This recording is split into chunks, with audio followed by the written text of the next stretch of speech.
বন্ধুরা, আজকে আমি ধুন্দুল তোলার পরেও আপনাদের দেখাবো যে আমি কতকগুলা ধুন্দুল পেয়েছি। আলহামদুলিল্লাহ অনেকগুলা ধুন্দুল পেয়েছি।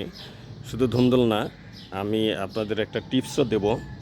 সেটা হলো এই প্রচণ্ড গরমের মধ্যে আপনি গাছের গোড়া এবং গাছকে ঠান্ডা রাখার জন্য যেটা আমি করি সেটা হলো এই যে দেখুন, যে এই যে বাসনাগুলা যে আমি পানির মধ্যে ভিজিয়ে রাখি, এগুলা পচে যাওয়ার পরে এগুলো আবার যে অবশিষ্ট অংশ থাকে সেগুলা এইভাবে গাছের গোড়ায় দিয়ে ঢেকে রাখি যাতে মাটিটা ঠান্ডা থাকে। দেখছেন, এভাবে দিয়ে দিয়ে ঢেকে রাখি যাতে মাটিটা ঠান্ডা থাকে।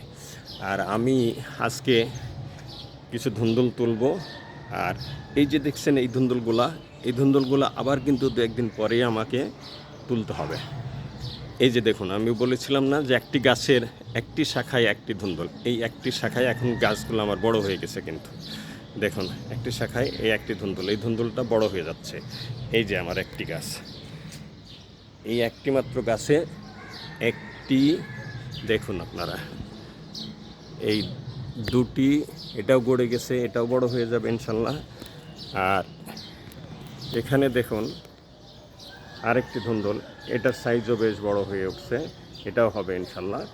এবং আমি একে যে জৈব সার দিব আমার বাড়ির বাসনা পচা জিনিসগুলা, এই গাছগুলো বেশি বেশি দিব। এবং একই শাখায় অন্য অন্য যে ছোট ছোট ধুন্দুল ধরবে সেগুলা ছিঁড়ে ফেলে দিব, তাহলে আমার এই ধুন্দুলগুলা বড় হবে। এই যে ছিঁড়ে ফেলে দেব। আর আমি এখন এভাবে ধুন্দুলগুলা বড়গুলা কেটে নেব। বিসমিল্লাহ।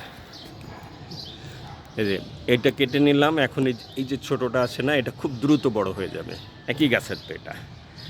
এরকম আরও যেগুলো আছে, এটা শাখা ভিন্ন বিধায় আমি রেখে দিয়েছিলাম এবং ভিন্ন শাখা বিধায় বেঁচে আছে এবং বড়ও হচ্ছে, আরও বড় হবে ইনশাল্লাহ, খুব দ্রুত বড় হবে। এখন এই যে আমি যেহেতু এটা তুলে নিয়েছি।